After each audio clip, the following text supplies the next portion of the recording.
Assalamualaikum warahmatullahi wabarakatuh. Sebelum nama Aceh menggema ke seluruh dunia, pernah berdiri sebuah kerajaan tua yang tangguh, kaya, dan disegani, namanya Lamuri. Namun kini, namanya nyaris hilang ditelan zaman. Apa yang sebenarnya terjadi? Bayangkan sebuah kerajaan di ujung barat Sumatera, yang sejak abad ke-9 telah menjadi pusat perdagangan, kaya akan hasil bumi, dan disinggahi oleh pelaut-pelaut dari Arab, Persia, India, hingga Tiongkok.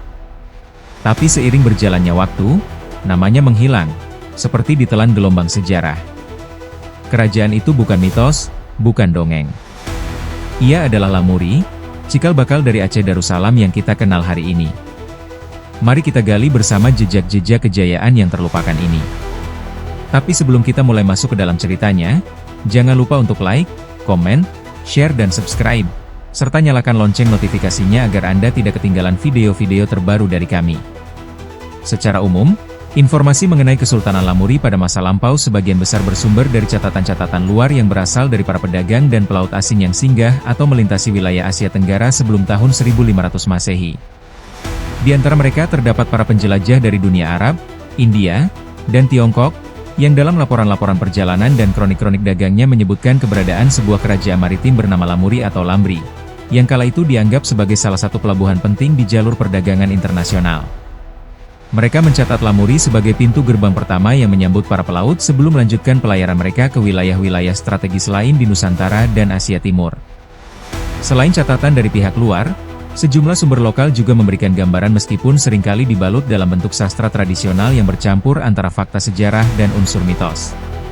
Beberapa karya seperti Hikayat Melayu dan Hikayat Aceh mengandung informasi berharga mengenai eksistensi Kesultanan Lamuri, walau penyajian naratifnya seringkali menuntut pembacaan kritis dan perbandingan lintas sumber. Dalam tradisi historiografi lokal, Lamuri kadang-kadang digambarkan sebagai kerajaan yang makmur, memiliki kekuatan militer yang disegani, dan menjadi pusat penyebaran awal Islam di kawasan barat Nusantara. Namun, kendati berbagai sumber menyebutkan keberadaan Lamuri, lokasi pastinya masih menjadi perdebatan di kalangan sejarawan modern. Salah satu tokoh penting dalam penelitian sejarah Asia Tenggara, W.P. Groeneveld, seorang ahli sejarah Belanda pada abad ke-19, mengemukakan bahwa Kesultanan Lamuri berada di ujung barat laut Pulau Sumatera, yang kini secara administratif termasuk dalam wilayah Kabupaten Aceh Besar. Pandangan ini diperkuat oleh temuan-temuan arkeologis serta kesesuaian dengan jalur perdagangan kuno yang menghubungkan Asia Barat dengan Asia Timur melalui Selat Malaka. Sementara itu, H.U.W., seorang peneliti sejarah maritim, mencatat bahwa Lambri atau Lamuri adalah tempat strategis yang menjadi titik persinggahan pertama bagi kapal-kapal dagang yang datang dari Arab dan India. Artinya, kawasan ini tidak hanya dikenal oleh para pelaut sebagai pelabuhan, tetapi juga sebagai tempat pengisian logistik dan pertukaran budaya. Dalam konteks peradaban maritim, posisi ini memberikan keuntungan tersendiri bagi Lamuri dalam membentuk jati dirinya sebagai entitas politik dan ekonomi yang berpengaruh. Pandangan lain datang dari Tome Pires, seorang penjelajah dan penulis asal Portugis yang hidup pada awal abad ke-16. Dalam karya terkenalnya Summa Oriental, Pires menyebutkan bahwa letak Kesultanan Lamuri berada di antara Kesultanan Aceh Darussalam dan wilayah yang ia sebut sebagai Bihue, yang kemungkinan besar merujuk pada wilayah Pidi atau sekitarnya. Jika merujuk pada deskripsi ini, maka jelaslah bahwa kekuasaan Lamuri tidak terbatas pada daerah pesisir semata, melainkan juga mencakup daerah pedalaman yang lebih luas. Hal ini menandakan bahwa Kesultanan Lamuri memiliki struktur pemerintahan dan sistem distribusi kekuasaan yang cukup kompleks, serta jaringan pengaruh yang menjangkau lebih dalam ke wilayah daratan. Dari semua informasi tersebut, kita dapat menyimpulkan bahwa meskipun keberadaan Lamuri tidak selalu mendapatkan tempat utama dalam narasi besar sejarah Nusantara, namun perannya sebagai titik temu budaya, ekonomi, dan keagamaan sangatlah penting. Dengan berbagai catatan dari dunia luar yang menyebutnya secara konsisten dan sumber lokal yang turut menggambarkannya, Lamuri layak untuk mendapat perhatian lebih dalam studi sejarah maritim Asia Tenggara. Upaya untuk merekonstruksi keberadaan dan pengaruhnya membutuhkan pendekatan multidisipliner, termasuk arkeologi, filologi, dan kajian jalur perdagangan maritim kuno, agar kita bisa memahami seberapa besar kontribusi Lamuri dalam membentuk identitas kawasan barat Nusantara sebelum kebangkitan Kesultanan Aceh Darussalam. Menurut T. Iskandar, seorang filolog dan sejarawan Aceh terkemuka, dalam disertasinya yang berjudul The Hikayat Aceh tahun 1958, diperkirakan bahwa Kesultanan Lamuri berlokasi di kawasan pesisir, lebih tepatnya di sekitar Kuweng Raya yang kini berada dalam wilayah administratif Kabupaten Aceh Besar, Provinsi Nanggro Aceh Darussalam. Pandangan ini berdasarkan pada kajian terhadap teks-teks tradisional serta data topografi yang mencerminkan karakter geografis kerajaan maritim yang mengandalkan akses laut sebagai urat nadi perdagangan dan diplomasi. Sementara itu, H.M. Zainuddin, seorang penulis dan pemerhati sejarah lokal Aceh, mengajukan pendapat bahwa pusat kekuasaan Kesultanan Lamuri terletak di wilayah yang kini dikenal sebagai Kampung Lama, tidak jauh dari situs benteng kuno Indrapatra. Lokasi ini memperkuat dugaan bahwa Lamuri pernah menjadi wilayah strategis pertahanan dan perdagangan, mengingat kedekatannya dengan jalur pelayaran utama Selat Malaka serta keberadaan benteng-benteng batu yang menandakan pentingnya fungsi militer dan pertahanan di masa lalu. Pendapat lain datang dari M. Junus Jamil, salah seorang peminat sejarah Aceh yang juga melakukan pengamatan terhadap toponimi dan narasi masyarakat lokal. Ia mengusulkan bahwa Lamuri kemungkinan besar berpusat di sekitar Kampung Lamkrak, yang kini berada dalam wilayah Kecamatan Sukamakmur, Kabupaten Aceh Besar. Meskipun sedikit lebih ke pedalaman, kawasan ini masih dalam jangkauan garis pantai dan memiliki akses ke muara sungai, sehingga memungkinkan pergerakan logistik dan armada kerajaan pada masa itu. Dari beragam pendapat ini, terlihat bahwa para peneliti dan pemerhati sejarah belum memiliki konsensus tunggal mengenai titik pasti berdirinya Kesultanan Lamuri. Namun, satu hal yang dapat disepakati adalah bahwa kerajaan ini berlokasi tidak jauh dari pantai, kemungkinan besar berada di sepanjang pesisir timur Laut Aceh Besar. Secara historis dan geografis, daerah ini memang ideal bagi tumbuhnya sebuah kerajaan maritim, mengingat kedekatannya dengan jalur perdagangan internasional dan posisinya sebagai gerbang masuk ke Pulau Sumatera bagi para pedagang asing dari Arab, India, dan Tiongkok. Dengan mempertimbangkan berbagai data dan pendapat di atas, dapat disimpulkan bahwa Kesultanan Lamuri kemungkinan besar berpusat di suatu kawasan pesisir yang kemudian berkembang dan meluas hingga ke wilayah pedalaman. Salah satu titik yang sering disebut adalah sebuah teluk di sekitar Kuweng Raya yang dikenal dalam literatur sejarah sebagai Bandar Lamuri. Nama ini merujuk pada pelabuhan utama kerajaan yang menjadi titik masuk dan keluar barang-barang dagangan serta pusat interaksi antar budaya. Kata Lamuri sendiri diyakini memiliki keterkaitan etimologis dengan Lamreh, sebuah kawasan yang kini terletak dekat pelabuhan Malahayati, Kuweng Raya. Dalam konteks ini, Lamreh bukan hanya nama tempat, melainkan juga jejak linguistik yang merefleksikan transformasi fonetik dan identitas lokal yang diwariskan dari masa ke masa. Lokasi ini diduga kuat menjadi pusat awal aktivitas pemerintahan dan kebudayaan Lamuri sebelum wilayah tersebut mengalami perubahan politik dan geografi seiring waktu. Lebih lanjut, terdapat pula penyebutan tentang Istana Lamuri yang konon berada di tepi Sungai Kuala Naga, nama lama dari Kuweng Aceh, yang sekarang ini dikenal sebagai kawasan Kampung Pandai di kota Banda Aceh. Lokasi ini memiliki arti penting karena diyakini menjadi cikal bakal pusat pemerintahan yang kelak berkembang menjadi Kesultanan Aceh Darussalam. Dalam sejarah lisan masyarakat setempat, tempat ini dikenal dengan nama Kandang Aceh, yang diyakini sebagai sisa-sisa peninggalan pusat kerajaan kuno.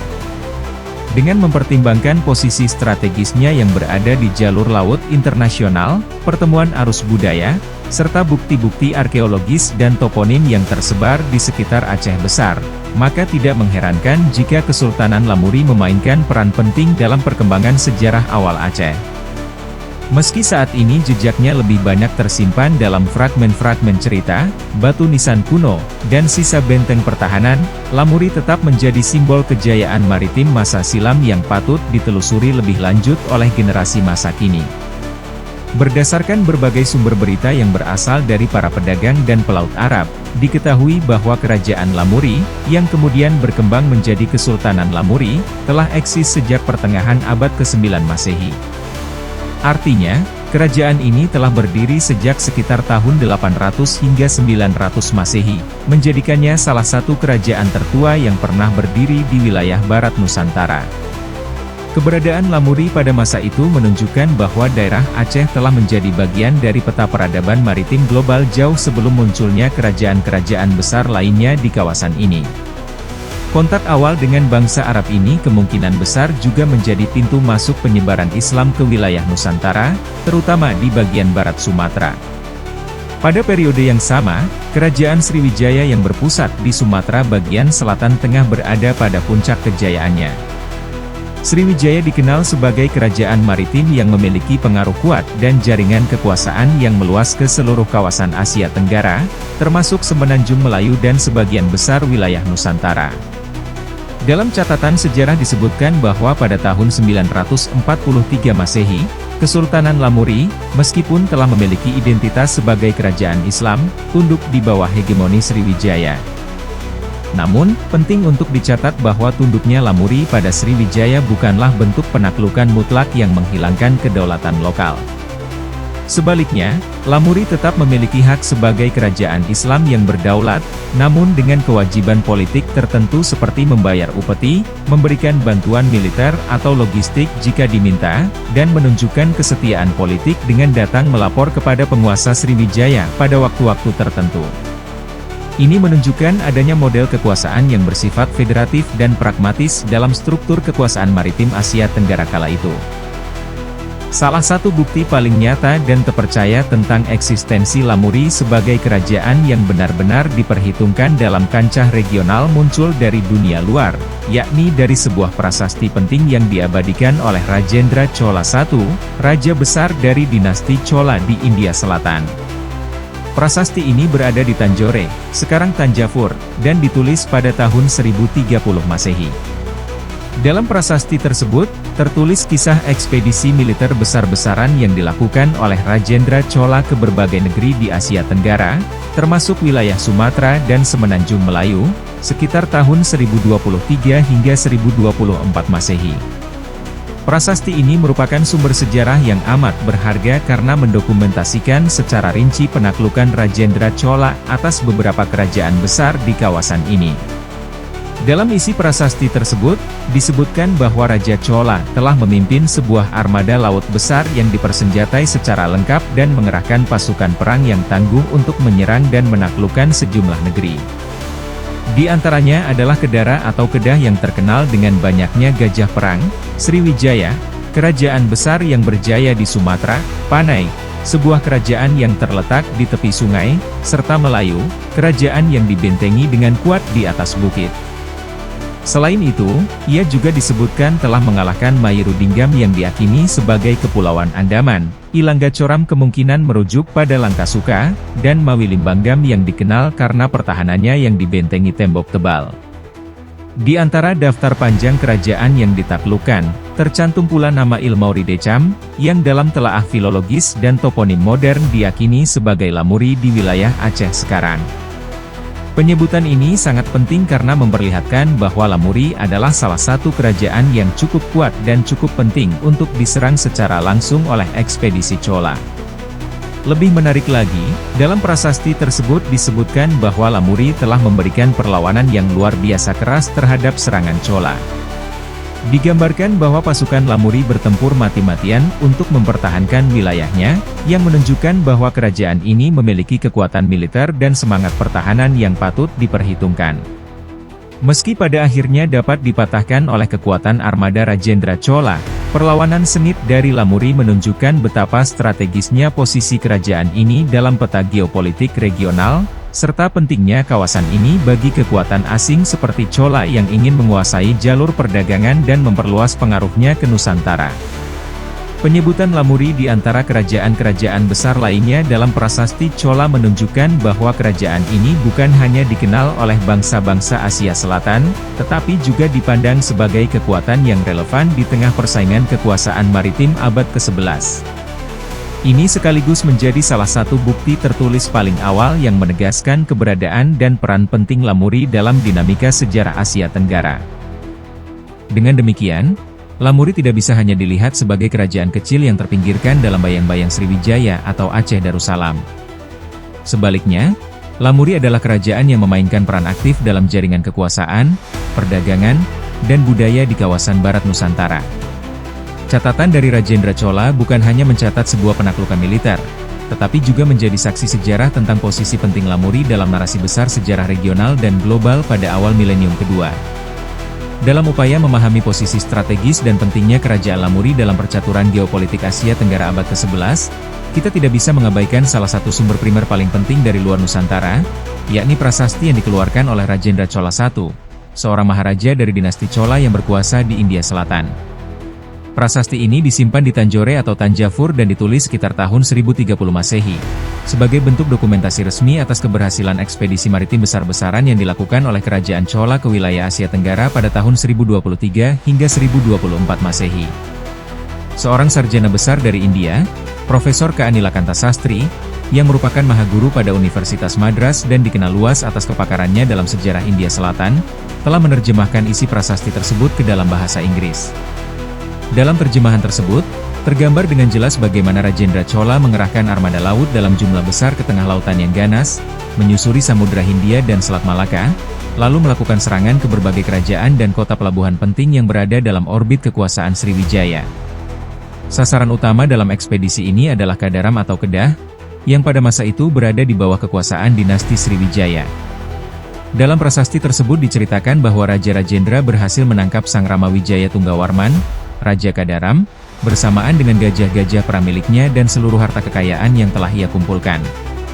Tidak hanya itu, Rajendra juga dikisahkan berhasil menaklukkan sejumlah besar wilayah penting lainnya, termasuk Sriwijaya sendiri, yang digambarkan dengan gerbang-gerbang batu permata dan kemegahan ibu kotanya, serta berbagai kerajaan dan pelabuhan lain yang tersebar di pesisir Sumatera, Semenanjung Melayu, hingga kawasan kepulauan yang lebih jauh. Beberapa nama yang tercantum dalam prasasti tersebut, seperti Panai, Malayur, Mayuri Dinggam, Ilanggosogam, Mapapalam, hingga Tamralinga, menunjukkan betapa luasnya cakupan penyerangan yang dilakukan oleh armada Chola. Setiap tempat yang disebutkan dalam prasasti ini tidak hanya diingat karena berhasil ditaklukkan, tetapi juga digambarkan dengan keunikan geografis dan kekuatan pertahanannya. Misalnya, Mayuri Dinggam disebut dikelilingi oleh laut dalam seperti parit alami, sementara Malayur dikenal karena bentengnya yang terletak di atas gunung, menunjukkan bagaimana benteng-benteng alam dan pertahanan kuat tidak mampu menahan gempuran kekuatan Chola. Namun, yang paling menarik bagi kajian sejarah Aceh adalah penyebutan Ilamuri Desam, yang diyakini merujuk pada kerajaan Lamuri. Dalam prasasti ini, Ilamuri Desam disebut sebagai negeri yang telah menghunjamkan kehebatan pasukannya ke dalam pertempuran, menandakan bahwa Lamuri bukanlah kerajaan kecil yang dengan mudah ditaklukkan. Sebaliknya, Lamuri memberikan perlawanan sengit dalam bentuk pertempuran mati-matian, dan kekuatan militernya diakui bahkan oleh pihak musuhnya sendiri. Ini menjadi catatan penting bahwa Lamuri memiliki struktur militer dan strategi pertahanan yang cukup matang, serta keberanian luar biasa dalam mempertahankan tanah airnya dari kekuatan asing. Kisah ini memperkuat narasi bahwa Lamuri merupakan salah satu kerajaan penting yang memiliki pengaruh besar di ujung barat Pulau Sumatera, serta berperan sebagai pintu masuk perdagangan dan penyebaran budaya di kawasan Selat Malaka. Kedekatannya dengan jalur pelayaran internasional membuatnya menjadi target penting bagi ekspansi kekuasaan dari luar, termasuk dari dinasti Chola. Selain itu, gambaran mengenai keindahan dan kekayaan kota-kota yang ditaklukkan, seperti gerbang-gerbang permata, kebun-kebun madu di Manakavaram, serta pelabuhan dengan air yang melimpah di Panai, menunjukkan bahwa kawasan Asia Tenggara saat itu bukanlah wilayah yang terbelakang atau tertinggal. Sebaliknya, wilayah ini merupakan bagian dari peradaban maritim yang makmur dan terhubung erat dalam jaringan perdagangan internasional yang menghubungkan India, Arab, Tiongkok, dan bahkan Afrika Timur. Ekspedisi militer Rajendra Chola ini bukan hanya sebuah catatan kemenangan militer, tetapi juga menjadi bukti otentik mengenai pentingnya posisi Lamuri dan kerajaan-kerajaan lainnya dalam jalur perdagangan dunia. Catatan ini menjadi sangat berharga karena berasal dari sudut pandang luar Nusantara, dan memperlihatkan betapa kawasan ini telah lama menjadi ajang interaksi antar bangsa, sekaligus medan kompetisi geopolitik yang dinamis.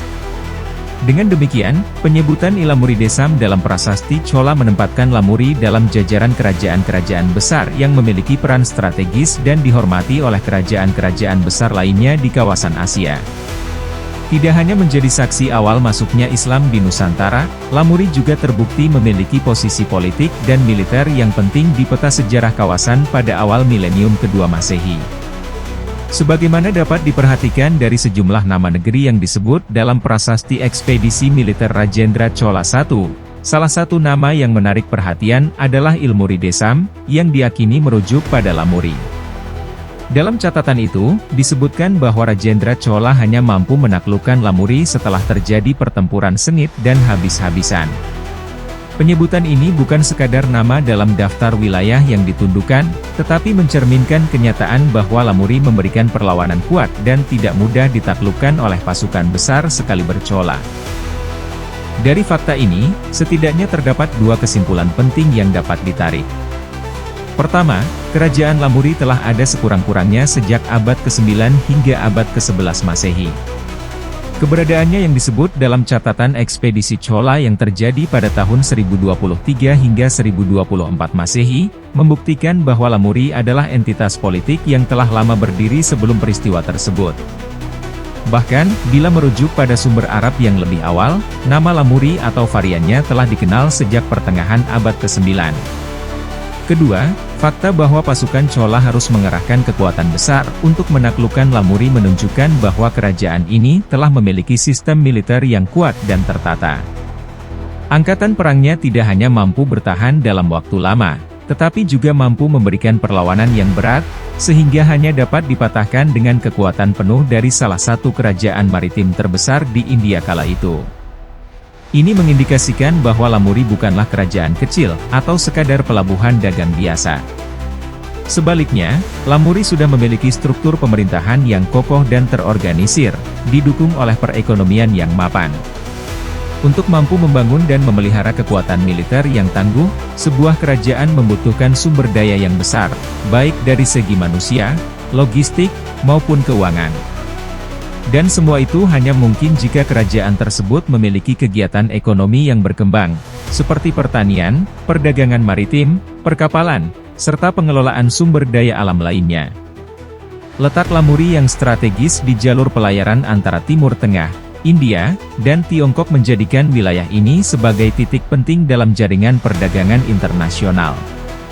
Kekayaan alam seperti kemenyan, kayu cendana, bambu, kelapa, gula, hingga hasil laut lainnya menjadikan Lamuri sebagai salah satu pusat ekonomi yang menarik perhatian pedagang-pedagang asing. Tidak heran jika catatan sejarah dari dunia Arab, India, hingga Tiongkok turut mencatat keberadaan negeri ini. Nama Lamuri sendiri memiliki banyak ejaan dan sebutan, tergantung dari lidah dan bahasa para penulis asing yang mencatatnya. Dalam catatan Marco Polo, misalnya, kita menemukan nama Lamuri. Dalam literatur Arab, nama Lamuri muncul dalam berbagai bentuk, seperti Ramini, Ramni, Lamuri, atau Lameri. Bahkan dalam sejarah Melayu, nama Lamuri disebut dengan cara yang sama, menunjukkan bahwa keberadaan kerajaan ini sudah sangat dikenal, tidak hanya di kalangan sejarawan, tetapi juga dalam khazanah sastra tradisional. Sementara itu, para penulis Tiongkok menyebut Lamuri dengan berbagai istilah seperti Lanli, Lanwuli, dan Nanpoli. Perbedaan sebutan ini lazim terjadi dalam historiografi Asia kuno, di mana transliterasi nama-nama lokal ke dalam bahasa asing seringkali mengikuti cara pengucapan lokal, bunyi bahasa penutur, dan cara penulisan masing-masing negara. Catatan tertua mengenai Lamuri di dunia luar dapat kita temukan dalam literatur Arab, yang merupakan salah satu sumber penting bagi sejarawan modern dalam melacak hubungan awal antara Asia Tenggara dan dunia Islam. Salah satu catatan awal datang dari Ibn Hurdadbeh, seorang ahli geografi Muslim yang wafat sekitar tahun 885 Masehi. Dalam karyanya, ia menyebutkan nama Rami, yang menurut para ahli merupakan bentuk lain dari Lamuri. Ia menggambarkan negeri ini terletak setelah Thailand atau Sri Lanka dan dikenal sebagai penghasil berbagai komoditas penting seperti kemenyan, bambu, kelapa, gula, beras, serta kayu cendana. Lebih jauh lagi, seorang saudagar Muslim bernama Sulaiman, yang melakukan pelayaran sekitar tahun 851 Masehi, juga mencatat keberadaan negeri ini dalam karyanya Silsilat Al-Taud. Ia menyebut sebuah pulau yang ia kunjungi dengan nama Ramni, yang diyakini merupakan Lamuri. Sulaiman mencatat pengalaman langsungnya sebagai saksi mata dalam pelayaran melintasi lautan India, dan menyebut Ramni sebagai negeri yang kaya dan produktif. Catatan-catatan ini sangat penting, karena menempatkan Lamuri bukan hanya sebagai subjek dalam kisah lokal, tetapi sebagai bagian dari jaringan global yang lebih luas. Interaksi Lamuri dengan dunia luar, baik melalui perdagangan, ekspedisi, maupun kunjungan para penjelajah, menunjukkan bahwa kerajaan ini telah menjadi pemain aktif dalam dunia maritim Asia sejak lebih dari 1000 tahun yang lalu. Dengan demikian, dari prasasti Chola hingga catatan para pelaut Arab, dapat kita simpulkan bahwa Lamuri adalah salah satu kerajaan tua di Nusantara yang tidak hanya memiliki kekuatan militer yang patut diperhitungkan, tetapi juga memiliki posisi ekonomi, politik, dan budaya yang penting dalam sejarah regional dan internasional. Namanya yang terus bergema dalam berbagai catatan sejarah membuktikan bahwa peran Lamuri dalam peradaban Asia Tenggara tidaklah kecil, melainkan besar dan berpengaruh dalam zamannya. Seorang sejarawan bernama Morehead mengutip catatan seorang pelaut Muslim awal bernama Sulaiman, yang menyebut bahwa pada tahun 851 Masehi, Kerajaan Sriwijaya berada di bawah kepemimpinan seorang maharaja, dan ia juga menguasai berbagai wilayah serta pulau di sekitarnya. Di antara wilayah-wilayah taklukan itu disebutlah sebuah nama yang tak asing bagi kita, Ramni, nama lain dari Lamuri. Dalam konteks kekuasaan pada masa itu, kedaulatan sebuah kerajaan besar seperti Sriwijaya terhadap wilayah-wilayah di bawahnya seringkali ditandai oleh pengiriman upeti secara rutin setiap tahun. Artinya, Lamuri saat itu bukanlah sekadar pelabuhan dagang kecil, melainkan telah diakui sebagai bagian dari jaringan kekuasaan Sriwijaya yang luas, meski tetap memiliki identitas politik dan budaya yang mandiri. Tak hanya Sulaiman, pada tahun 916 Masehi, seorang penulis lain bernama Abu Zaid Hasan juga menyebut nama Rami, dan memberikan keterangan tentang kekayaan alam yang dimiliki wilayah ini, seperti kemenyan dan kapur barus, komoditas bernilai tinggi pada masa itu yang menjadi rebutan para pedagang dari berbagai penjuru dunia. Selanjutnya, seorang sejarawan Muslim ternama dari abad ke-10, Al-Mas'udi, wafat tahun 945 Masehi, menulis lebih banyak mengenai wilayah ini. Dalam catatannya, ia menyebut nama Al-Ramin, yang diyakini sebagai bentuk Arab dari Lamuri atau Ramni. Ia menjelaskan bahwa di wilayah ini terdapat tambang emas, dan letaknya berdekatan dengan Pulau Fansur, yang terkenal dengan kapur barusnya, salah satu produk ekspor utama Sumatera yang sangat dicari pada masa itu. Kemudian, seorang pelaut Muslim Parsi bernama Buzurg mencatat bahwa saat ia menunjuk lokasi Sriwijaya, ia menyebut bahwa letaknya adalah di selatan Lameri. Dalam penjelasannya, Buzurg menyampaikan bahwa dari wilayah pesisir Barus dapat ditempuh perjalanan darat menuju Lamuri, yang menandakan bahwa Lamuri tidak hanya terhubung lewat jalur laut, tetapi juga memiliki koneksi darat yang strategis. Buzurg juga menceritakan kisah nyata orang-orang yang kapalnya karam di sekitar perairan Barus. Para penyintas itu mencoba melanjutkan perjalanan mereka ke Lamuri, karena di sana mereka berharap dapat bertemu dengan orang-orang senegara mereka, Parsi, serta mendapatkan bantuan untuk pulang ke tanah asal. Ini menunjukkan bahwa Lamuri bukan hanya tempat singgah, tetapi telah menjadi pusat komunitas dagang internasional, tempat orang-orang dari berbagai bangsa saling bertemu dan membentuk jejaring. Sejarawan Sir Tibbats pun memperkuat dugaan ini. Ia berpendapat bahwa Lamuri pada mulanya adalah pusat perkampungan perdagangan yang berkembang pesat, dan dari waktu ke waktu bertransformasi menjadi sebuah kerajaan yang berdaulat dan berpengaruh. Selanjutnya, Dr. Salomon Muller, seorang peneliti Eropa abad ke-19, menulis tentang berita-berita tertentu terkait sebuah kerajaan di wilayah Sumatera Utara yang keberadaannya tercatat sejak abad ke-9. Dalam tulisannya, ia mengutip karya Naudot, Anciennes Relations des Indes et de la Chine, yang diterbitkan tahun 1718, yang membahas dua orang pengelana Muslim yang berkunjung ke kawasan ini pada abad ke-9. Dalam sumber tersebut, disebutkan dua nama pulau, Ramni dan Fansur. Salah satu pelancong itu menggambarkan bahwa lokasi Ramni terletak di antara Laut Harkan di India dan Laut Selahat di Selat Malaka. Ramni digambarkan sebagai pulau besar, berpanjang 8.000 sampai 9.000 mil, yang dikuasai oleh beberapa kekuatan politik. Selain itu, pulau ini juga terkenal dengan populasi gajahnya yang banyak dan liar, hewan yang menjadi simbol kekuasaan dan kekayaan di masa itu. Adapun Vansur, sebagaimana disebutkan oleh banyak sumber, dikenal luas sebagai kawasan yang kaya akan kapur barus dan tambang emas. Kedua wilayah ini menjadi titik penting dalam jaringan perdagangan global yang menghubungkan dunia Arab, India, hingga Tiongkok.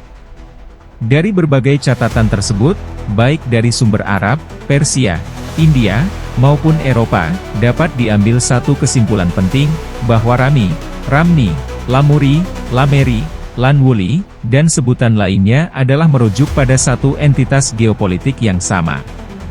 Sebuah kerajaan yang telah tegak berdiri dan dikenal luas oleh dunia luar paling lambat sejak abad ke-9 Masehi.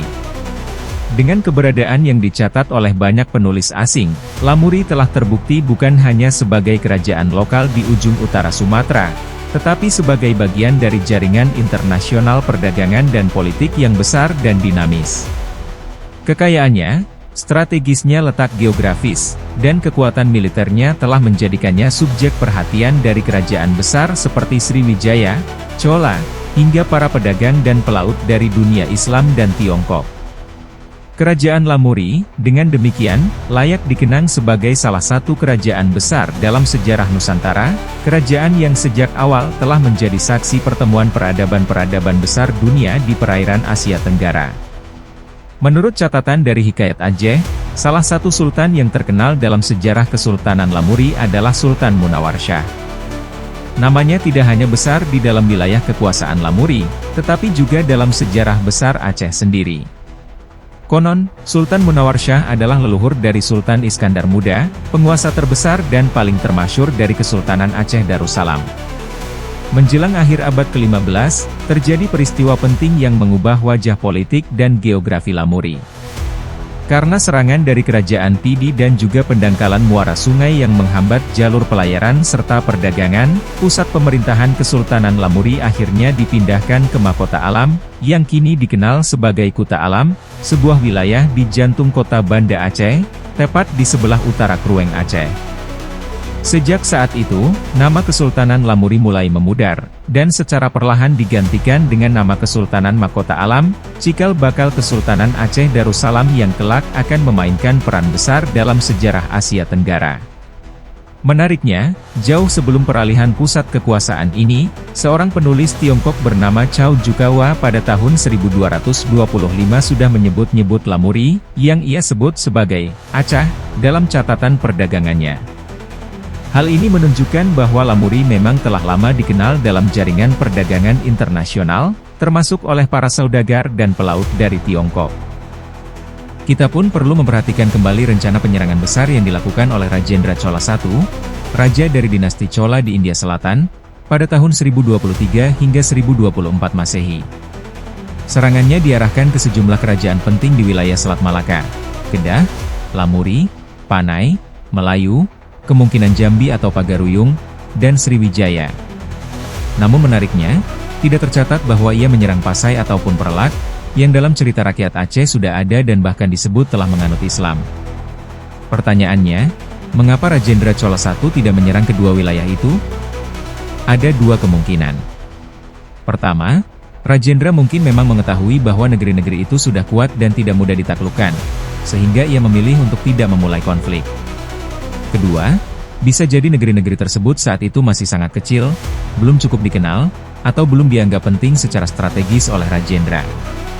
Jika kemungkinan kedua yang benar, maka hal ini diperkuat oleh kenyataan bahwa dalam prasasti-prasasti Chola dan catatan pelaut Arab seperti Sulaiman, nama Pasai dan Perlak belum disebut sama sekali, padahal Lamuri sudah berulang kali dicatat, menunjukkan bahwa Lamuri telah menjadi entitas politik dan ekonomi yang jauh lebih mapan saat itu. Bahkan Ibnu Battuta, penjelajah Muslim ternama, baru menyebut wilayah-wilayah seperti Pasai setengah abad setelah kunjungan Marco Polo pada abad ke-13. Ini menandakan bahwa Lamuri memang lebih dahulu dikenal dunia internasional dibanding kerajaan-kerajaan Islam awal lainnya di Aceh. Bila kita susuri kembali jejaknya, Lamuri atau Lamri, yang disebut dalam berbagai versi nama dari catatan Arab, Persia, India, hingga Tiongkok, adalah sebuah negeri kuno yang terletak di wilayah Aceh besar sekarang, di ujung utara Pulau Sumatera. Keberadaannya telah diakui sejak abad ke-9, dan eksistensinya mulai menghilang menjelang abad ke-15, ketika nama Aceh mulai menggema lebih kuat dan menjadi representasi utama wilayah ini di mata dunia. Serangan Rajendra Chola I terhadap Lamuri pada awal abad ke-11 merupakan momen besar dalam sejarah kawasan, karena menandakan bahwa Lamuri cukup penting untuk menjadi target kekuatan maritim sebesar Chola. Tapi meski terpukul, Lamuri tidak lenyap begitu saja. Ia tetap eksis, dan 2 abad kemudian, nama Lamuri kembali disebut dalam catatan perjalanan Marco Polo, penjelajah terkenal asal Venesia yang singgah dalam perjalanannya ke Tiongkok. Dalam catatannya, Marco Polo menyebut wilayah ini sebagai Lambri, varian lain dari Lamuri. Ia menggambarkan tempat itu sebagai daerah yang eksotis, kaya sumber daya, dan dihuni oleh orang-orang yang unik dengan kebudayaan mereka yang berbeda dari dunia barat. Penyebutan ini semakin memperkuat fakta bahwa Lamuri adalah salah satu titik penting dalam jalur perdagangan internasional dan kontak antar peradaban di masa lampau. Dengan jejak sejarah yang panjang, mulai dari abad ke-9 hingga awal abad ke-15, Lamuri menjadi saksi bisu bagaimana sebuah kerajaan kecil di ujung Sumatera mampu berperan dalam arus besar sejarah dunia. Dari serangan Chola hingga pengakuan oleh para penjelajah timur dan barat, Lamuri adalah lambang dari sebuah negeri maritim yang dahulu berdiri gagah dan kini menjadi bagian tak terpisahkan dari sejarah Aceh dan Nusantara. Sekitar 75 tahun setelah kunjungan Marco Polo, terjadi peristiwa besar lainnya di Sumatera, serangan Majapahit. Dalam ekspedisi militer ini, beberapa wilayah di Sumatera menjadi sasaran, termasuk Samudera Pasai dan Lamuri. Ini menunjukkan bahwa pada akhir abad ke-13 hingga awal abad ke-14, Lamuri masih menjadi kekuatan regional yang dianggap penting oleh kerajaan maritim sebesar Majapahit. Antara kunjungan Marco Polo dan serangan Majapahit, seorang misionaris Nasrani asal Italia bernama Odoric de Pordenone juga sempat melakukan perjalanan ke Asia. Dalam catatannya tentang perjalanannya dari India menuju Tiongkok, ia menyebut Lamuri, ditulisnya dengan ejaan serupa, yang ia kunjungi dalam perjalanannya. Ia mencatat bahwa di sebelah selatan Lamuri terletak samudera, yang ditulisnya sebagai Sumatera. Catatan ini menunjukkan bahwa Lamuri tetap eksis sebagai kerajaan yang dikenal bahkan di kalangan Eropa saat itu.